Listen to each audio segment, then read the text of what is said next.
It's wild, a swarm of drones in Moscow. Such a huge one. I think it's such a stealthy thing. You know, like birds we fly in formation. What do you see? The Russians weren't ready for this. Their eyes are popping out of their heads. Honestly, I was in shock. From here, from over there. From here. The night in Russia turned out to be truly hellish. A barrage of explosions, drones smashed Putin's factories. The Moscow suburbs are covered in smoke. The strikes can no longer be hidden. The airport is in chaos. There are quite honestly just so many people here, and as a result, there are a lot of delays happening everywhere, all around us. Russians are complaining. More on all this coming up. Watch until the end. Hello, this is Ukraine. Today I am Daria Gutskalo and recent events. There it is. In Moscow and the region, there is widespread hysteria. Drones have penetrated even the most remote locations. It's so big. I think it's some kind of stealth thing. Do you see how the birds are flying? The city of Zelenograd near Moscow took quite a hit.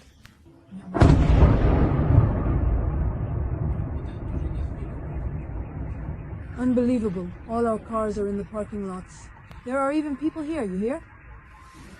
Explosions kept going off non-stop, and Russians tirelessly recorded everything on video.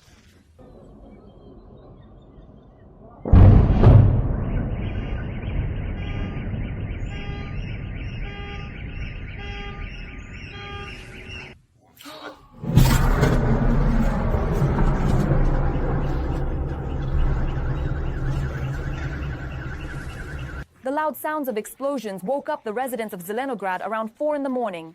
Drones flying in a targeted swarm toward the industrial area kept people from sleeping. The Russians counted at least 4 combat drones.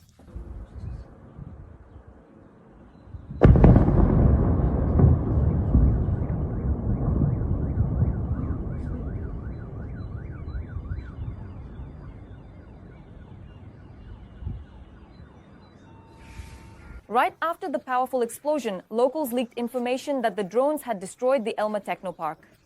A fire broke out there. The flames instantly engulfed the area.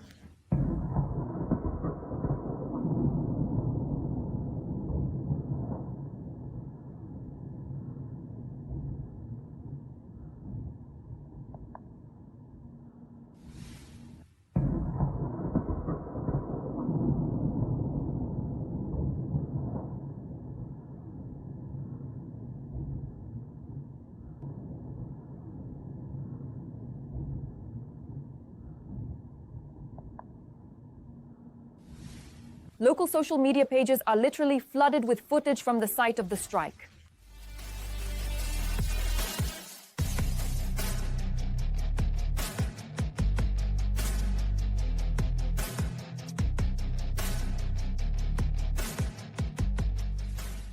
The situation is critical.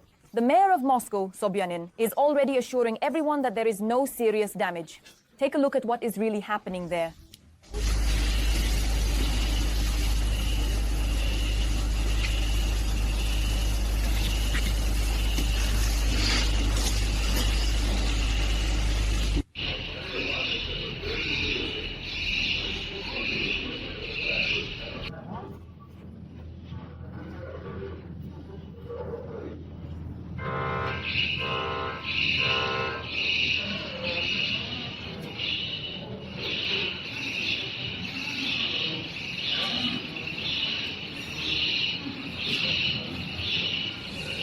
According to open sources, the main activities of the Elma Technopark, which covers a total area of 60,000 square meters, are the production of electronic equipment, the manufacture of control and measuring instruments, optical technology, the information technology sector, and more. Undoubtedly, all of this is related to the military-industrial complex and is a legitimate target in war.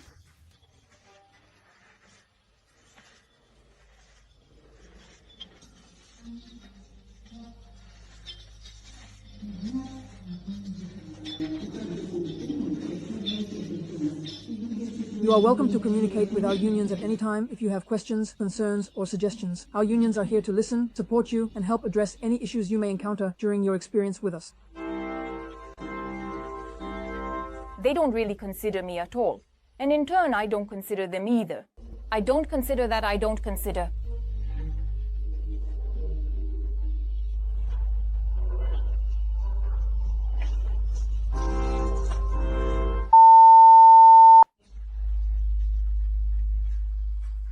Later, local media reported that 6 drones were flying towards Zelenograd at once. The main targets were microelectronics enterprises, including those in the southern and northern industrial zones and the Alabushevo technopolis. After the attack, the streets were blocked and train traffic was paralyzed.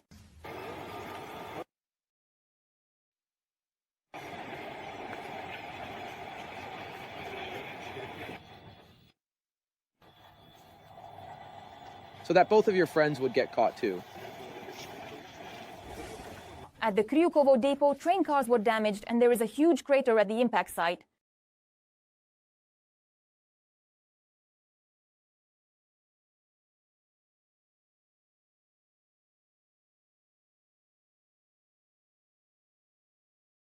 Meanwhile, things were also tense in other regions. The Moscow region.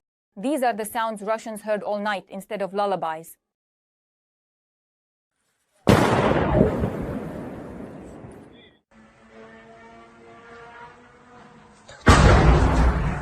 The sound of Ukrainian UAV engines could be heard in the sky over the villages of Miknevo and Barybino. According to them, the drones are flying very low and at a slow speed. The Russians simply weren't prepared for this. In just 2 hours, there were 18 powerful explosions.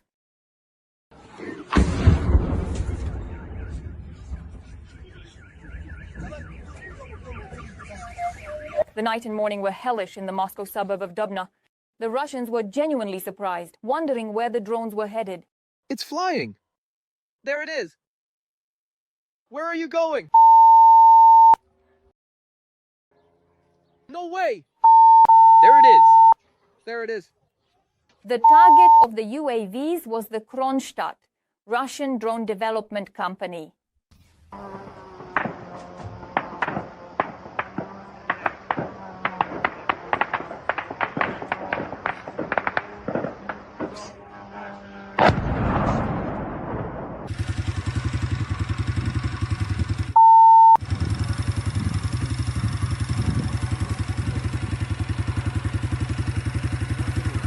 Every voice matters. Join our community, support independent journalism and help us bring you the truth from Ukraine. Become a member of Ukraine Today. Join us now. The city of Dubna is located 125 kilometers from Moscow and is known as a science city and the largest center for nuclear physics research in Russia. That's where the Molnia, Orion, Sirius and Grom drones were made. Now that one was stronger, and right back there again.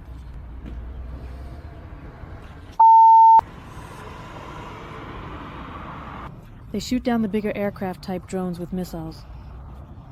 But I think drones like these come from Ukraine. Only these kinds come from Ukraine, of course. However, even after these strikes, the drone attack did not stop. Residents of the cities of Podolsk, Troitsk and Ramenskoye heard the explosions, where emergency services were working at the sites where debris fell.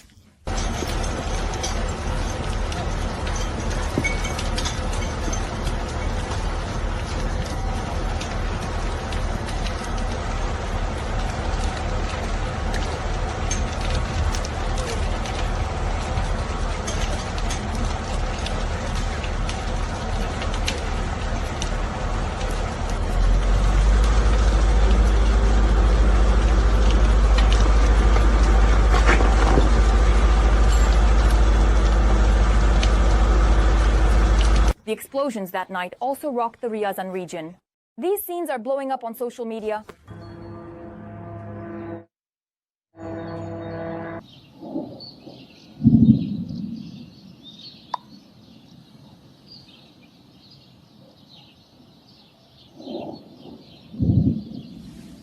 In total, about 300 drones attacked the territories of the Moscow region, as well as the Bryansk, Belgorod, Vladimir, Voronezh, Ivanovo, Kaluga, Kursk, Oryol, Ryazan, Smolensk, Tver and Tula regions.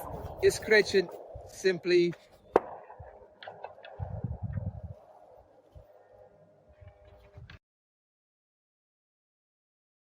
The beauty of the strip has been revealed. Not pans, not pans, not pans. Yes.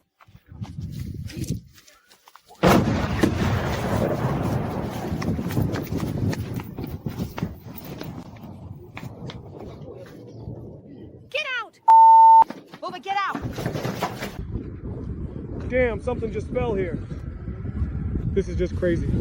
An attack by unknown drones has literally paralyzed the skies. The authorities made an emergency decision to suspend operations at Moscow's Domodedovo, Vnukovo, and Zhukovsky airports. Scenes of complete apocalypse. These are simply the kinds of lines. This is a line for water. Subtitler Olia Shore. Ihori Soryak supplied by the intermediary Kranzuska in solidarity with Tao. There are a lot of people.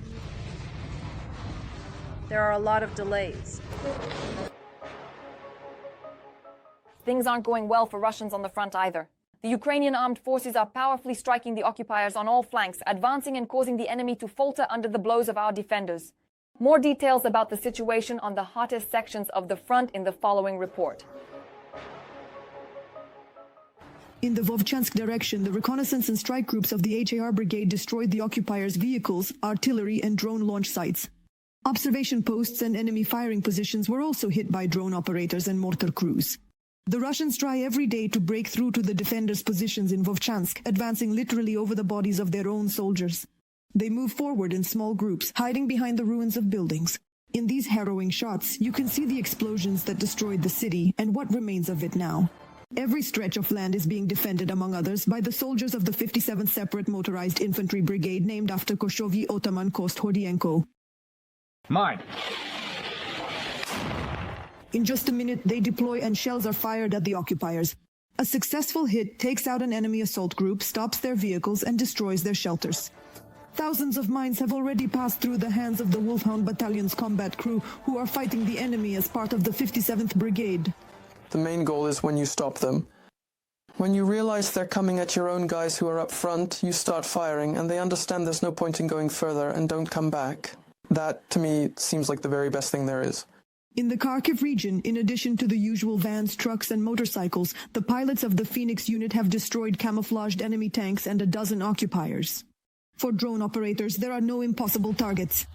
In the Kupiansk direction, the Vengeance Border Guard Brigade destroyed an enemy mortar crew and infantry. In the Serebryansky forestry, soldiers of the 53rd Mechanized Brigade hunted enemy crews. In the Luhansk region, the Shkval unit is also striking the enemy. With precise strikes, the border guards are destroying enemy equipment, positions, communication means, and manpower.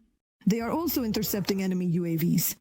Right now, the enemy's main offensive actions are concentrated precisely in our area. There's a forest here, but it's almost gone. You could say it's just tree trunks left. The pilots of the 63rd Brigade prove day and night that nothing can save the Muscovites from death in the Lyman region. Those who are lucky enough to avoid an encounter with an FPV are found and torn to pieces by Baba Yaga, just like these occupiers in the video. In the Kramatorsk direction, the drone operators of the 5th Separate Assault Brigade are destroying equipment, shelters, and enemy infantry. With strike drones, they give the invaders a fiery welcome. And these are shots from the 24th UMBOR, which, together with their neighboring units, repel the Russian assault. This is how attempts to occupy Chasiv Yar end. And this time, the defenders wiped out an enemy BMD with its landing party, a Tiger armored vehicle, and assault troops on motorcycles. In the Pokrovsk sector, UAV operators from the Spartan Brigade taught the Russian occupiers not to wander around armed on someone else's land anymore. Every invader is avenged by the drones of the 68th Separate Jaeger Brigade as well. Among those who launched them is a law school graduate and a computer game enthusiast in civilian life. When I see someone out in the open field, I get a rush. I want to chase him while he shoots all his ammo at me. But, well, there have been cases when they shot us down. But I would quickly launch the next drone and keep chasing them. In the Novopavlivka direction, UAV operators from the 23rd Separate Mechanized Brigade are hunting the occupiers. And they don't give the enemy any chance to escape, no matter how hard they try to hide. Serving alongside the Ukrainians is Andrew, a Scotsman. He is a military medic. It's really absolutely very nice. To me, it's truly wonderful and heartwarming. As soon as people realize I'm from another country, even when they're wounded, they always look for me and say with gratitude, thank you. It's very hard for me to handle that. You just feel an emotional surge. I'm proud to be here. With faith in our fighters, Tetiana Litvin Inter reporting. Marathon, United News. How do you assess the scale of the strikes on Russia? Share your opinion in the comments. Hit the like button under the video and stay up to date with the main news. There are almost 425,000 of us subscribed. More to come. See you.